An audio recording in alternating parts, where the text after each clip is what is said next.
എല്ലാവർക്കും പ്രശാന്തി ആസ്ട്രോ റിസർച്ചിൻ്റെ മറ്റൊരു വീഡിയോയിലേക്ക് സ്വാഗതം. ഈ വീഡിയോയിൽ പറയുന്നത് 2025 ജൂൺ മാസം കന്നിക്കൂറുകാർക്ക് എപ്രകാരമാണെന്ന് പറയുന്നത്. ഉത്തരത്തിൻ്റെ അവസാന മുക്കാൽ ഭാഗവും അത്തവും ചിത്തിരയുടെ ആദ്യ പകുതിയും ഉൾപ്പെടുന്ന 2.25 നക്ഷത്രങ്ങളാണ് കന്നിക്കൂറിലുള്ളത്. കന്നിക്കൂറുകാരെ സംബന്ധിച്ചിട്ട് കഴിഞ്ഞ ഒരു വർഷമായിട്ട് വളരെ അനുകൂലമായ സമയമായിരുന്നു നടന്നു വരുന്നത്. അനുകൂലമെന്നല്ല, വളരെ നല്ല സമയം തന്നെ. ശനി ഉപജയഭാവമായിട്ടുള്ള 6 സഞ്ചരിച്ച കാലം, അതുപോലെ തന്നെ കഴിഞ്ഞ ഒരു വർഷമായിട്ട് വ്യാഴം ഭാഗ്യസ്ഥാനത്ത് സഞ്ചരിച്ച 9-ാം ഭാവത്തിൽ വ്യാഴം സഞ്ചരിച്ച കാലം ഒരു സുവർണകാലമായി. ജാതത്തിൽ നല്ല സമയം, നല്ല ദശാഭാരങ്ങൾക്ക് നടക്കുന്ന ആൾക്കാർക്ക് ഒരു സുവർണകാലമായിരിക്കും കഴിഞ്ഞ ഒരു വർഷം. എന്നാൽ മോശം ദശാഭാരങ്ങളൊക്കെ ഉള്ള ആൾക്കാർക്ക് അത്ര കണ്ട് ഗുണമിട്ടില്ലെങ്കിൽ കൂടി പൊതുവിൽ ഭൂരിപക്ഷം ആൾക്കാർക്കും ഒരു തരക്കേടില്ലാത്ത സമയം തന്നെ ആയിരിക്കും കഴിഞ്ഞ ഒരു വർഷം. പ്രതികൂല ഭാഗം ഉണ്ടാവാൻ സാധ്യത വളരെ കുറവാണ്. അപ്പോൾ അങ്ങനൊരു അവസ്ഥയിൽ നിന്ന് മാർച്ച് മാസം 29-ാം തീയതി ശനി 6-ാം ഭാവത്തിൽ നിന്ന് 7-ാം ഭാവത്തിൽ കളത്ര സ്ഥാനമായിട്ടുള്ള 7-ലേക്ക് രാശി മാറി. അതുപോലെ തന്നെ വ്യാഴം മെയ് 14-ാം തീയതി 9-ാം ഭാവത്തിൽ നിന്ന് 10-ാം ഭാവത്തിലേക്ക് മാറി. 10-ാം ഭാവത്തിലെ വ്യാഴം കർമ്മവ്യാഴം, കണ്ടകവ്യാഴം എന്നൊക്കെ പറയുന്നൊരു അവസ്ഥയാണ്. തൊഴിൽപരമായിട്ടുള്ള ബുദ്ധിമുട്ടുകൾ ഉണ്ടാകാൻ സാധ്യതയുള്ള സമയമാണ്. അപ്പോൾ മാർച്ച് മാസം 29-ന് ശനി രാശി മാറിയെങ്കിലും അതിൻ്റെ ഫലങ്ങൾ പൂർണ്ണമായിട്ട് അനുഭവത്തിൽ വന്നു തുടങ്ങിയിട്ടില്ല. ജൂൺ മാസത്തോടുകൂടി മാത്രമേ അതിൻ്റെ ഫലങ്ങൾ അനുഭവത്തിൽ വരുള്ളൂ. കാരണം ശനി വളരെ പതിയെ സഞ്ചരിക്കുന്ന ഗ്രഹമാണ്. അതിൻ്റെ ഫലങ്ങൾ മന്ദഗതിയിൽ മാത്രമേ ലഭിക്കുകയുള്ളൂ, അനുകൂലമായാലും പ്രതികൂലമായാലും. അപ്പോൾ മെയ് 14-ന് മാറിയ വ്യാഴത്തിൻ്റെ ഫലവും ഏകദേശം ഈ മാസം പൂർണ്ണമായിട്ട് വരുന്നു. അപ്പോൾ വ്യാഴം കർമ്മവ്യാഴം എന്നൊരു ദോഷത്തെ ചെയ്യുന്നു. അതുപോലെ ശനി കണ്ടകശനി എന്നൊരു ദോഷത്തെ ചെയ്യുന്നു. കണ്ടകശനി 7-ാം ഭാവത്തിലായതുകൊണ്ട് 7 കളത്രസ്ഥാനമായതുകൊണ്ട് പ്രധാനമായിട്ട് ജീവിത പങ്കാളിയായിട്ടും ബന്ധുക്കളൊക്കെ ആയിട്ടുള്ള ചെറിയ അഭിപ്രായ വ്യത്യാസങ്ങൾക്കും ആരോഗ്യ പ്രശ്നങ്ങൾക്കൊക്കെ സാധ്യതയുള്ള സമയമാണ്. അപ്പോൾ ഈ ഒരു അവസ്ഥയിൽ നമുക്ക് ഇവരുടെ ഗ്രഹനില ഈ മാസത്തെ എപ്രകാരമാണെന്നും എന്തൊക്കെ തന്നെ ദോഷഫലങ്ങൾ ഉണ്ടായിരുന്നാൽ ചെറിയ പെട്ടെന്ന് രാശി മാറുന്ന ഗ്രഹങ്ങളായിട്ടുള്ള ബുധൻ, ശുക്രൻ, ചൊവ്വ, സൂര്യനൊക്കെ ഇവരുടെ ഈ ഒരു മാസം എങ്ങനെ സഞ്ചരിക്കുന്നതിനെ അടിസ്ഥാനപ്പെടുത്തിയിട്ട് മാത്രമേ ഈ മാസത്തെ പൊതുവിലുള്ള ഫലങ്ങൾ പറയാൻ കഴിയുള്ളൂ.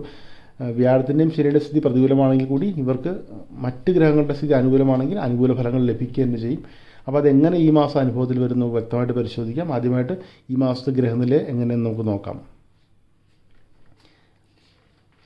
ഈ മാസത്തെ ഗ്രഹനില പരിശോധിക്കുമ്പോൾ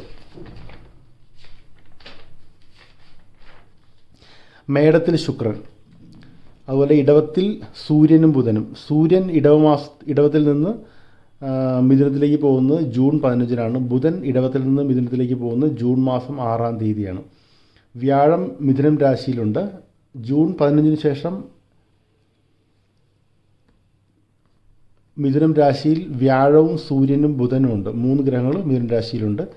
ചൊവ്വ അതിൻ്റെ നീചരാശിയായിട്ടുള്ള കർക്കടകൻ രാശിയിൽ നിന്ന് ജൂൺ മാസം 7-ാം തീയതി ചിങ്ങം രാശിയിലേക്ക് സംക്രമിക്കുന്നു. ചിങ്ങം രാശിയിൽ കേതുവുണ്ട്. അതുപോലെ തന്നെ കുംഭത്തിൽ രാഹുവും മീനത്തിൽ ശനിയും. ഇതാണ് ഗ്രഹസ്ഥിതി. ഇതിനെ അടിസ്ഥാനമാക്കി കന്നിരാശിക്കാർക്ക് എപ്രകാരമാണ് ഈ മാസത്തെ ഫലങ്ങൾ വരുന്നത് നമുക്ക് നോക്കാം. സൂര്യൻ 9-ലൂടെയും 10-ലൂടെയും സഞ്ചരിക്കുന്നത് തൊഴിൽ മേഖലയിൽ ചെറിയ പ്രതികൂല ഫലങ്ങൾ ഉണ്ടാക്കാനുള്ള സാധ്യതകളുണ്ട്. 10 കർമ്മസ്ഥാനമാണ്. അങ്ങോട്ടേക്ക് സൂര്യൻ സഞ്ചരിക്കുമ്പോൾ തൊഴിൽ ചില പ്രതികൂലമായിട്ടുള്ള അവസ്ഥകളുണ്ടാവാം. അതുപോലെ ഭാഗ്യസ്ഥാനത്തിലൂടെ സഞ്ചരിക്കുമ്പോഴും പ്രതികൂലമായിട്ടുള്ള അവസ്ഥകളുണ്ടാവാം. അഷ്ടമത്തിലെ ശുക്രൻ പ്രിയപ്പെട്ടവരൊക്കെ ഉള്ള പ്രത്യേകിച്ച് ജീവിത പങ്കാളിയായിട്ടും പ്രണയ പങ്കാളിയായിട്ടുള്ള ബന്ധം നന്നാക്കുന്നതിന് നല്ലൊരു ഗ്രഹസ്ഥിതിയാണ്. ബുധൻ്റെ രാശി മാറ്റം കൊണ്ട് ജൂൺ മാസം 26 മുതൽ ജൂൺ മാസം 22 ബുധൻ രാശി മാറുന്നു കർക്കടകൻ രാശിയിലേക്ക്. അപ്പോൾ 26 മുതൽക്ക് മാസാവസാനം ചില ആശയവിനിമയം മൂലമുള്ള കുഴപ്പങ്ങളൊക്കെ സാധ്യതയുണ്ട്. അപ്പോൾ ജൂൺ മാസം 26-ാം തീയതി ആയിക്കഴിഞ്ഞാൽ ആശയവിനിമയം, പ്രത്യേകിച്ച് തൊഴിൽപരമായിട്ടുള്ള രംഗത്തൊക്കെ ആശയവിനിമയം വളരെ ശ്രദ്ധിക്കുക. ചൊവ്വ ജന്മരാശിയുടെ 12-ലേക്ക് വരുന്നത്. ചൊവ്വ ഒരു പാപത്വമുള്ള ഗ്രഹമാണ്. അപ്പോൾ അത് ജന്മരാശിയിൽ വരുന്നു, ജന്മരാശിയുടെ 12-ലും 2-ലും ഒക്കെ വരുന്നതൊക്കെ അല്പം അരിഷ്ടതകൾ, പ്രത്യേകിച്ച് 12-ലും 1-ലൊക്കെ അല്പം അരിഷ്ടതകൾ ഉണ്ടാക്കും. അപ്പോൾ ഇവർക്ക് ചെറിയ മാനസിക സമ്മർദ്ദത്തിനും അതുപോലെ ഉറക്കം തടസ്സപ്പെടുന്നതിനൊക്കെ ഈ ചൊവ്വയുടെ 12-ാം ഭാവത്തിലേക്കുള്ള വരവ് ജൂൺ മാസം 7-ാം തീയതി മുതൽക്കുള്ള ഒരു ഫലങ്ങളിൽ ചെറിയ അരിഷ്ടതകൾ പറയുന്നുണ്ട്.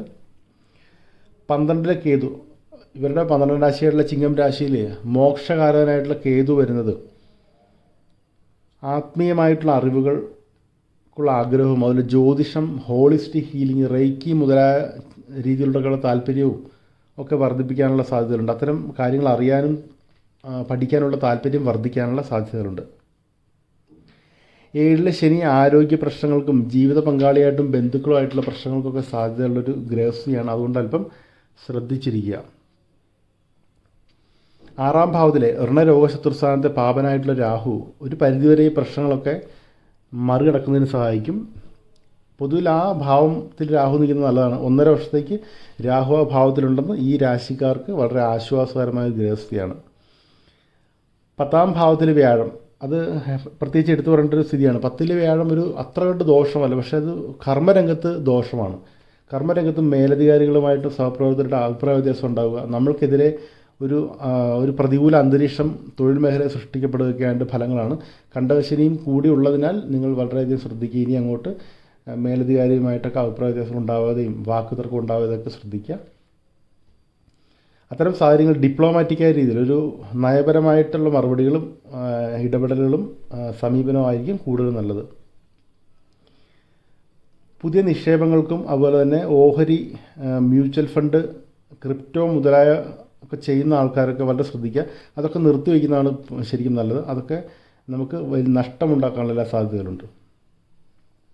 7-ാം ഭാവത്തിൽ ശനി ആരോഗ്യത്തെ പ്രതികൂലമായിട്ട് ബാധിക്കാം. വയറ് സംബന്ധമായിട്ടുള്ള അസുഖങ്ങൾ, അസിഡിറ്റി, ഈ റിഫ്ലക്സ്, ജെർഡ് എന്ന് പറയും, ഗ്യാസ്ട്രോ ഈസോഫാഗൽ റിഫ്ലക്സ് ഡിസീസ്. അപ്പോൾ ഈ വയറിലിങ്ങനെ എപ്പോഴും പുളിച്ചു തേട്ടിക്കൊണ്ടിരിക്കുന്ന ഒരു അവസ്ഥയൊക്കെ വരും, വയറ് വീർത്തിരിക്കുന്ന പോലത്തെ അവസ്ഥയൊക്കെ വരാൻ സാധ്യതയുണ്ട്. അതൊക്കെ ശ്രദ്ധിക്കുക. പൊതുവിൽ ഉദരവ്യാധികൾക്ക് സാധ്യതയുള്ള സമയമാണ്. കുടുംബപരമായിട്ട് പറയുകയാണെങ്കിലേ ഈ മാസം തുടങ്ങുമ്പോൾ മുതൽക്ക് കന്നിക്കൂറുകാർക്ക് ചില അസ്വസ്ഥതകൾ കുടുംബ അന്തരീക്ഷത്തിലുണ്ടാകാൻ സാധ്യതയുണ്ട്. ബുധൻ 6-ാം തീയതി, ജൂൺ മാസം 6-ാം തീയതി മിഥുന രാശിയിലേക്ക് വരുമ്പോൾ കുറച്ച് സമ്മർദ്ദം വളരെ വർദ്ധിക്കുകയും ചിലപ്പോൾ നമ്മളൊന്ന് പൊട്ടിത്തെറിക്കാൻ തോന്നുകയൊക്കെ ചെയ്യാനുള്ള സാഹചര്യങ്ങളുണ്ട്. ടെമ്പർ ഒന്ന് കൂടാനുള്ള സാധ്യതകളൊക്കെ ഉണ്ട്. അപ്പോൾ അങ്ങനെയുള്ള അവസരത്തിൽ നമ്മുടെ ജീവിത പങ്കാളിയായിട്ടും നമ്മുടെ ബന്ധുക്കളായിട്ടും കുടുംബ അന്തരീക്ഷത്തിലുള്ള ഒരു സഹോദരന്മാരൊക്കെ ആയിട്ടും മക്കളായിട്ടൊക്കെ വാക്കുതർക്കങ്ങളും ഒരു രൂക്ഷമായിട്ടുള്ള സംസാരമൊക്കെ ഉണ്ടാകാനുള്ള സാധ്യതകളുണ്ട്. അങ്ങനെയൊക്കെ ഉണ്ടാകുന്ന പക്ഷം ആ ബന്ധങ്ങളുടെ ഒരു ചെറിയൊരു അതിനൊരു കേടുപാട് സംഭവിക്കാനുള്ള സാധ്യതകളുണ്ടെന്ന് കരുതിയിരിക്കുക. പരമാവധി ഒരു സഹിഷ്ണുതയോടെ പെരുമാറുക. അത്തരം പ്രതികരിക്കേണ്ട സന്ദർഭങ്ങളിൽ നിന്ന് ഒഴിഞ്ഞു മാറിക്കളയുക എന്നുള്ളതാണ് ചെയ്യേണ്ടത്. അവിചാരിതമായ യാത്ര, ആശുപത്രി വാസം എന്നിവയ്ക്ക് സാധ്യതയുണ്ട്. ആശുപത്രി ചിലവുകൾക്ക് അങ്ങനെയുള്ള സാധ്യതകളുണ്ട്. അതുകൊണ്ട് ചിലപ്പോൾ സാമ്പത്തികം നമ്മുടെ സേവിങ്സ് അക്കൗണ്ടിൽ നിന്ന് എടുത്ത് പെട്ടെന്ന് ചിലവാക്കേണ്ട അവസ്ഥകൾ വരാം. ഒരുപക്ഷെ കടം വാങ്ങിക്കേണ്ട അവസ്ഥകളും വന്നേക്കാം. എങ്കിലും വിഷമിക്കാനില്ല. അടുത്ത മാസം മുതൽക്ക്, ഏകദേശം അടുത്ത മാസം 2-ാമത്തെ ആഴ്ച മുതൽക്ക് നിങ്ങൾക്കൊരു 3 മാസത്തേക്ക് ആശ്വാസം ലഭിക്കും. ഈ ഒരു മാസം മാത്രമാണ് ഇങ്ങനത്തെ ഒരു സ്ഥിതിയുള്ളത്. ജൂൺ മാസത്തോടുകൂടി ശനിയുടെ വക്രത്തോടുകൂടി ഈ പ്രശ്നങ്ങൾക്ക് ഒരു നല്ല അളവ് വരെ കുറവ് ലഭിക്കും. പൊതുവിൽ പറയുകയാണെങ്കിൽ അല്പം പ്രതികൂലമായ മാസമാണെങ്കിലും കാര്യമായിട്ടുള്ള പ്രശ്നങ്ങൾക്ക് സാധ്യതയില്ല. ചെറിയ പ്രശ്നങ്ങൾക്ക് സാധ്യതയുള്ളൂ. മാസത്തിൻ്റെ ആദ്യ പകുതി സഹിഷ്ണുത നിലനിർത്തുക, അല്ലെങ്കിൽ കുടുംബ പ്രശ്നങ്ങൾക്ക് സാധ്യതയുണ്ട്. ആരോഗ്യകാര്യങ്ങൾ പ്രത്യേകം ശ്രദ്ധിക്കുക. കർമ്മരംഗത്ത് ജാഗ്രത പുലർത്തുക. മേലധികാരികളുമായിട്ടും സഹപ്രവർത്തകരായിട്ടും അഭിപ്രായ ഭിന്നത, വാക്കുതർക്കങ്ങൾ എന്നിവ എന്ത് വില കൊടുത്തും ഒഴിവാക്കാനായിട്ട് ശ്രദ്ധിക്കുക. ഇങ്ങനെയൊക്കെ ചെയ്യുന്ന പക്ഷം നമുക്ക് നല്ല ഫലങ്ങൾ നിലനിർത്താൻ വേണ്ടി കഴിയും. പരിഹാരമായിട്ട് ശ്രീകൃഷ്ണ പ്രീതി, വ്യാഴാഴ്ചകളിൽ ശ്രീകൃഷ്ണന് തൃക്കൈവെണ്ണ പാൽപ്പായസം, താമരമാല, തുളസിമാല തുടങ്ങിയ വഴിപാടുകൾ സമർപ്പിച്ച് പ്രാർത്ഥിക്കുക. അതുപോലെ